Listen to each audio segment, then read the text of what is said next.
The antidote to this hatred is not more vicious and crassness, cruelness. It's actually love.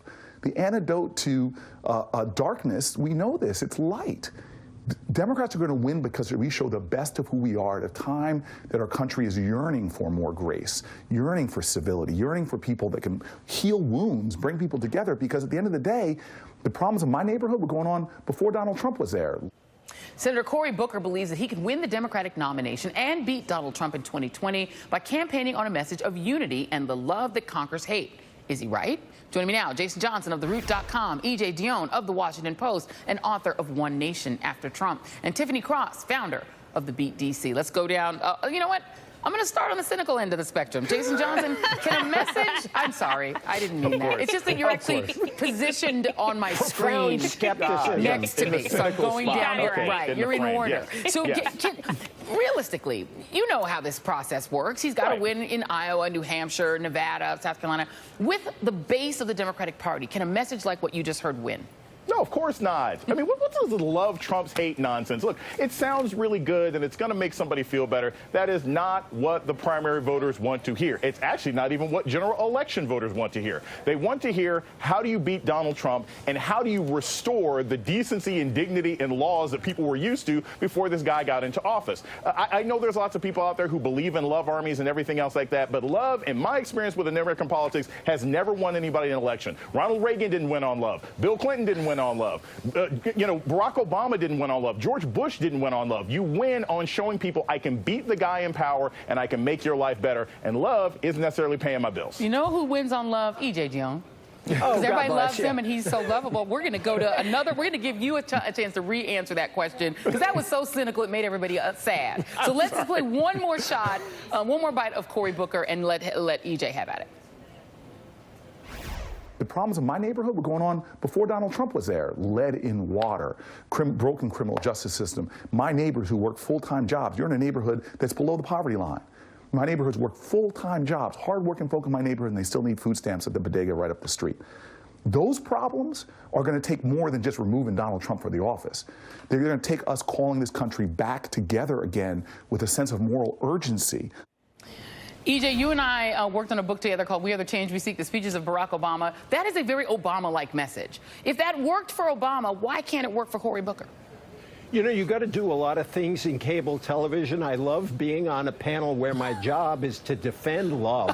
Thank you for that opportunity. That's because we have you out of church on a Sunday when you should be in Mass. After the show. No, in fact, that gets at something, by the way, which is that Cory Booker, Stacey Abrams, Pete Buttigieg are all out there also talking a religious language, which I think it's really important for a lot of Americans to hear from Democrats and progressives. Look, I think Democrats are of two minds here. Democrats really, really want to take the fight to Trump. There's no question about that. But one of the reasons they want to take the fight to Trump is that they are tired of this kind of politics. They're tired of the divisiveness that you've been talking about for the whole show. They're tired of people not being able to talk to their brother-in-law about politics because we are so divided from each other. And so I think there's a real appeal to what Cory Booker is saying to a lot of people. But I think the trick is, and I think what he's going to have to figure out, is how can he be very aggressive about the abuses of Donald Trump and then make a case that only by defeating that kind of politics can we get to the better world that he's talking about. Yeah. All right. Well, let's go to another person that's running on the idea of trying to diffuse the kind of neutron bomb that politics has become, and that's Pete Buttigieg, who is also kind of running in a lane of not fighting, right, and trying to sort of win over the other side. This is Buttigieg in an interview with CNBC's our very own John Harwood talking about identity politics. I'm going to go to Tiffany on this one. I'm not running to be president for any one group.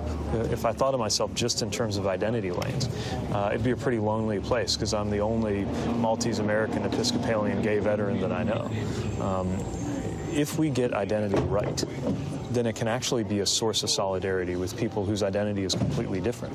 I think divisive identity politics is exactly what's being practiced by the White House today, and it's using race to divide us within, for example, the middle and working class. Tiffany, that's threading a very particular needle on identity politics in a party that is very diverse. Can that work? You know, first, I don't adopt their language by using the term identity politics. We all bring our identity into the voting booths, but it only seems to apply to marginalized communities, and it takes on this negative connotation. So I just want to be clear on the lingo, but I think Pete Buttigieg is running somewhat of a dangerous campaign, because sometimes I think he tends to step a little too far over to the right, and it's going to be really hard in an environment where the demographics in the country are changing, and you have people who want to walk the middle of the road and try to appeal to these Trump voters who we have seen in 2018 and 2016 who are immovable. They cannot be moved. If we wanted a Republican, we'd vote Republican. I think, you know, to Mayor Pete's point and to Cory Booker's point, you cannot meet a bully in the middle. You know, you can't be friends with the bully. You can't, you know, convince a bigot otherwise. And I think that's what we're seeing from the White House. So when you have these candidates come out and try to appeal to people who think you can, I think they do so at their own peril. You asked why one message worked for Obama and maybe it won't work for Cory Booker, which you had a great interview, by the way. I think the problem is because Donald Trump was not in office by then. And I totally agree with EJ's point that people are tired of the divisiveness, that they can't talk to their brother-in-law. But I take it one step further and say that communities of color for centuries have been tired of systems of white supremacy. The difference is now you have a champion of it in the White House. And so it's gotten exacerbated, and you have people truly worried about their civil rights that they're seeing being trampled on by the Department of Education, by the Department of Justice. So when you have someone at the top like that, their attacks on our civil rights cast a very dark shadow across a lot of areas that most regular, everyday Americans don't even think about. Yeah. Okay.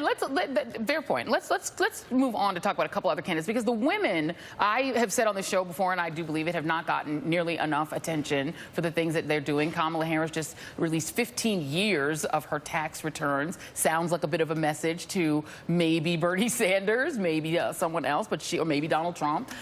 You also have Elizabeth Warren, who is very specifically doing policy and not apologizing for it. She's like, I'm not doing flash, I'm doing policy. Here's Warren. People say, policy, you keep doing policy. Why do you do policy? Because policy is optimism. Policy is, I get what's broken. We can actually fix this. We just have to build the movement together to make it happen. And I talked to some folks in Washington about this. I talked to some of my colleagues, and they will say things like, you're just asking for too much. You know, this is too big, what you're looking for. It's too hard. Give up. Just smile more, you know, and ask for less.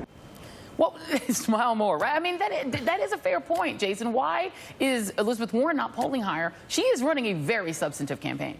Well, one, she's a woman. Two, she's a woman. Three, she's a woman. Let's be honest. A lot of this is because of the perception that we're still battling in this country about what a president is supposed to look like. That's why we have the 4 Bs, the boy band up there that people pay attention to. Elizabeth Warren has not only had a substantive campaign, but she actually has one of the most interesting narratives. I mean, she is a Democrat who was raised a Republican. We don't have a lot of people talking about that story. She's somebody who's actually demonstrated that she can create policy and get things done, both as a member of an administration and as a senator. I actually believe, and I've said this all along, I think Cory Booker and Elizabeth Warren are the two candidates most likely to pop. And by pop, I mean they're the people who in the first or second debate are going to have a really good viral moment and jump from the 6 or 7% to possibly the 10 to 12%. I think she has a much bigger upside than the press is giving her right now. We're going to see it in the next couple of months. Look at you being positive. All right, very quickly, I got to go to very quickly EJ Dionne. I know we are really out of time, but Bernie Sanders being a millionaire, does that, he used to say the millionaires and the billionaires, now he pretty much says the billionaires.